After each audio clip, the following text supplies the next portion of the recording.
Hello friends, alpana રસોડામાં તમારું સ્વાગત છે. આજે આપણે બનાવવાના છે કોર્ન કેપ્સિકમ ચીઝ મસાલા. તો એકદમ ટેસ્ટી બનવાનું છે, સહેલાઈથી બની જશે એવી આપણે ટ્રીકથી બનાવશું અને બધાને ભાવે એવું છે. તો તમે આ રેસીપી જરૂરથી ટ્રાય કરજો. મારી ચેનલ સબસ્ક્રાઇબ કરજો, લાઈક કરજો અને શેર કરજો. તો ચીઝ કોર્ન કેપ્સિકમ મસાલા બનાવવા માટે આપણે આ રેગ્યુલર મસાલા લીધા છે. એક ટમેટું લીધું છે, મોટું છે એટલે મેં એક લીધું છે. એક ટુકડો કોબીનો લીધો છે, 2 મરચાં અને આદુ લીધા છે.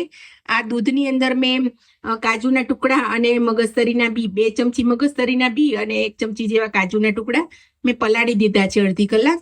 અને આ કેપ્સિકમ ધોઈ લૂછી અને એના ટુકડા કરી લીધા છે. અને અમેરિકન મકાઈ જે આવે છે એ જ મેં છોલીને લીધેલી છે. આ 1 ચમચી જેવી કસૂરી મેથી છે અને આ તજ લવિંગ અને મરી લીધા છે. તો હવે આપણે કુકરમાં લઈ લઈશું આને બાફવા માટે. કોબીના મોટા મોટા ટુકડા કરી લીધા છે, મરચાના પણ ટુકડા કરી લીધા છે, ટમેટાના આવા 2 ટુકડા કરી અને આવી રીતે ઊંધા રાખી દેવાના છે. કારણ કે બધું આપણે પીસવાનું છે તો આપણે મોટું જ લેવાનું છે. પછી એની અંદર આપણે થોડું પાણી એડ કરી દઈશું 1 કપ જેટલું અને હવે એને 3 થી 4 સીટી વગાડી અને બાફી લઈશું. તમારે જો ડુંગળી નાખવાની હોય તો આની અંદર તમે ડુંગળીના કટકા કરીને પણ નાખી શકો છો. આપણા કુકરમાં સીટી થઈ ગઈ છે અને હવે આ છાલ કાઢી નાખશું ટમેટાની. તો આપણે એકદમ સ્મૂથ પેસ્ટ તૈયાર થઈ જશે. તો હવે આને આપણે મિક્સર જારમાં બધું લઈ લઈશું. થોડુંક ઠંડુ થાય પછી જ આપણે ક્રશ કરવાનું છે.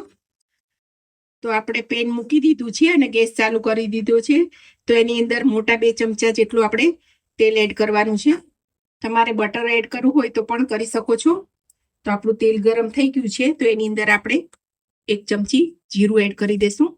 ચપટી હિંગ નાખી દઈશું અને આપણે એક વાટકીમાં મોટી 1 ચમચી મરચું, હળદર અને ધાણા જીરું એ લઈ લીધું છે. હવે આપણે એની પેસ્ટ તૈયાર કરી લઈશું. તો મસાલામાં આપણે પહેલા પેસ્ટ નાખી દેવાની છે. તો તેલમાં આપણા મસાલા સંતળાઈ ગયા છે અને તેલ ઉપર આવી ગયું છે. તો આપણે આ જે પેસ્ટ બનાવી હતી એ આપણે એમાં એડ કરી દેવાની છે. ગ્રેવી નાખી દીધી છે અને ગ્રેવીમાંથી આપણે તેલ છૂટું પડે છે. તો આપણે આ કેપ્સિકમ અને કોર્ન જે લીધા હતા એ આપણે એડ કરી દઈશું. મારા કેપ્સિકમ અને કોર્ન એકદમ કૂણા છે. જો કોર્ન થોડા કડક હોય તો તમારે માઇક્રોવેવમાં અથવા તો કુકરમાં 1 સીટી મારી અને બાફી લેવાના. તો અત્યારે આપણે એડ કરી અને થોડીક વાર ઢાંકીને ચડવા દેવાના છે. તો 2 થી 3 મિનિટ થઈ ગઈ છે. તો હવે આપણે એની અંદર સ્વાદ પ્રમાણે મીઠું નાખી દેવાનું છે. તો મેં આ નાની 1.5 ચમચી જેવું મીઠું નાખી દઉં છું. ત્યાર પછી આપણે આ કસૂરી મેથી લીધી છે એને થોડીક હાથેથી ક્રશ કરીને નાખી દેવાની છે.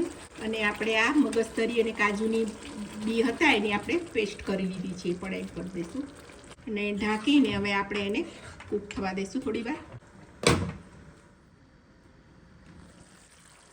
તો આપણે વચ્ચે વચ્ચે એકવાર હલાવ્યું હતું અને આપણું તેલ સરસ છૂટું પડી ગયું છે. આની અંદર આપણે ગરમ મસાલો નથી નાખ્યો કારણ કે આપણે તજ, લવિંગ અને મરી એ આપણે પીસવામાં જ નાખી દીધા હતા બાફવામાં અને પછી આપણે પીસી કાઢ્યા છે એટલે નાખવાની જરૂર નથી રહેતી. તમારે જો સ્પાઇસી જોતું હોય તો થોડુંક તમે ઉપરથી એડ કરી શકો છો. હવે આમાં આપણે ચપટી ખાંડ નાખીશું જે એનાથી ટેસ્ટ ખૂબ સરસ લાગે છે. હવે મેં થોડુંક ચીઝ ખમણી લીધું છે અને થોડા કટકા છે તો એ આપણે એડ કરી દઈશું.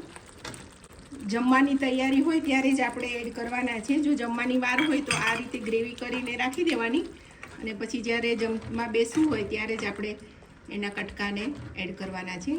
તો એકદમ સરસ આપણું શાક તૈયાર થઈ ગયું છે અને 2 મિનિટ ઢાંકી દઈશું અને પછી સર્વિંગ બાઉલમાં લઈ લઈશું.